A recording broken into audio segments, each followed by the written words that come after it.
जाना था जापान, पहुंच गए चीन।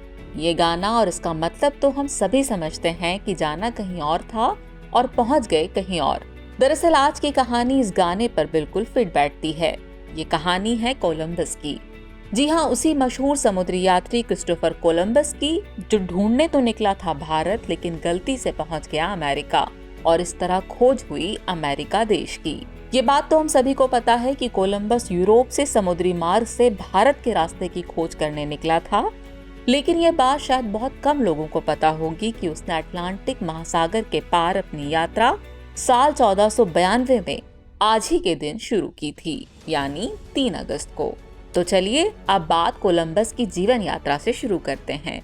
क्रिस्टोफर कोलंबस ये इटली का एक नाविक था जो 1451 में इटली के जेनेवा में जन्मा था। उसे बचपन से ही समुद्री यात्राओं का शौक था और बाद में उसने इसी को अपना रोजगार भी बना लिया।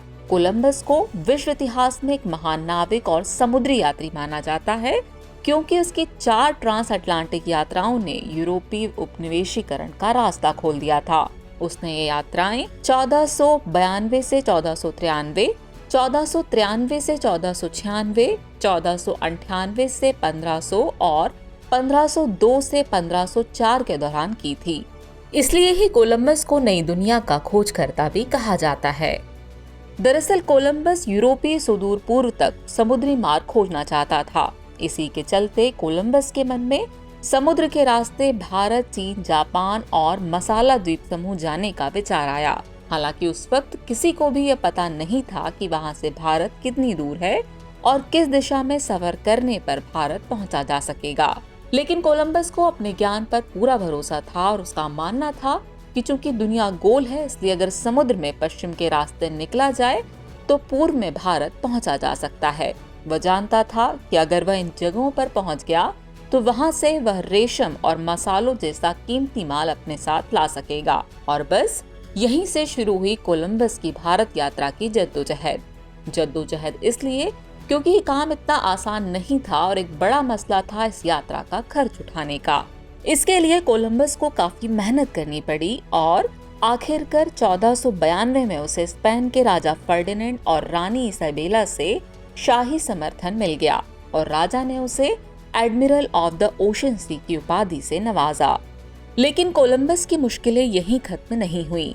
अब उसे अपने साथ जाने के लिए नाविकों को मनाने की जद्दोजहद करनी पड़ी, क्योंकि उस वक्त लोगों को लगता था कि धरती चपटी है और इस लंबे समुद्री सफर में एक दिन ऐसा आएगा कि समुद्र खत्म हो जाएगा और वे कहीं नीचे गिर जाएंगे।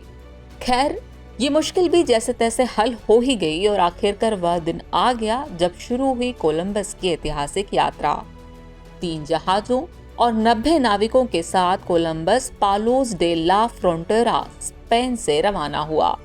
इन 3 जहाजों के नाम थे नीना, पिंटा और सांता मारिया। तकरीबन 10 हफ्ते तक अटलांटिक महासागर में नौकायान करने के बाद उन्होंने 12 अक्टूबर 1492 को किनारा छू लिया। कोलंबस को लगा कि वह भारत पहुंच गया है, लेकिन वह बहामास का आइलैंड सैन साल्वाडोर था। हालांकि वहां के स्थानीय निवासी उसे गुआनाहानी कहते थे। कोलंबस ने ही इसे सैन साल्वाडोर नाम दिया। मार्च 1493 में कोलंबस स्पेन वापस पहुंचा, जहां उसका काफी भव्य स्वागत हुआ और उसे राजा द्वारा इंडीज देशों का गवर्नर बना दिया गया।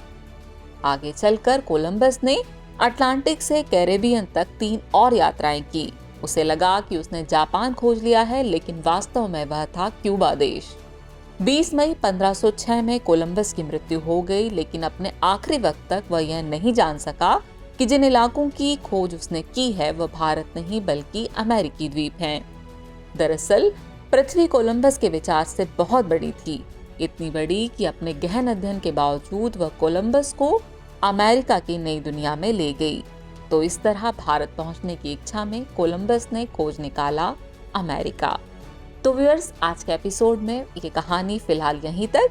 फिर मिलते हैं नए एपिसोड में किसी और नई कहानी और चर्चा के साथ। तब तक के लिए शुक्रिया।